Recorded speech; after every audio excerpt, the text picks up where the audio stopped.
రైతులు అధైర్యపడవద్దని ప్రతి గింజను కొనుగోలు చేస్తామని మంత్రి అడ్లూరి లక్ష్మణ్ కుమార్ అన్నారు. అకాల వర్షంతో తడిచిన మక్కలు, ధాన్యాన్ని జగిత్యాల ఎమ్మెల్యే సంజయ్ కుమార్తో కలిసి జగిత్యాల మార్కెట్ యార్డును పరిశీలించారు.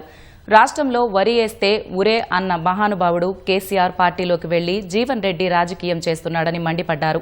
గత ప్రభుత్వం రైతుల నుంచి కటింగ్ పేరుతో ఎంత దోచుకున్నారో శ్వేతపత్రం విడుదల చేస్తామన్నారు.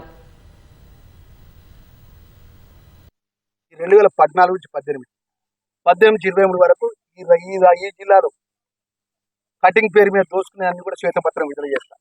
దమ్మున రమ్మని చెప్పండి, మాట్లాడమనండి. 2014-10 వాళ్ళే కదా వచ్చి మాట్లాడింది, వాళ్ళే కదా కళ్ళ అక్కడ వచ్చి కూర్చున్నది, వాళ్ళేగా కేసీఆర్ దోసుకుంటారు, కేసీఆర్ ప్రభుత్వం దోసుకుంటారు, వాళ్ళే కదా మాట్లాడింది. మీడియా మేము మాట్లాడలే కదా. ఇలా వాళ్ళు వచ్చి ముఖ్యమంత్రి గారిని మార్పు కోరుకుంటానని, లేదా ముఖ్యమంత్రి గారి ఫ్యూచర్ సిటీ ఉన్నదని చెప్పి మాట్లాడమని తీవ్రంగా ఖండిస్తున్నారు. సరైన పద్ధతి కాదు, వారి వయసు కూడా పద్ధతి. 2029లో ప్రజలు మేము మంచి చేయకపోతే మా సంగతి ప్రజలు చూస్తారు.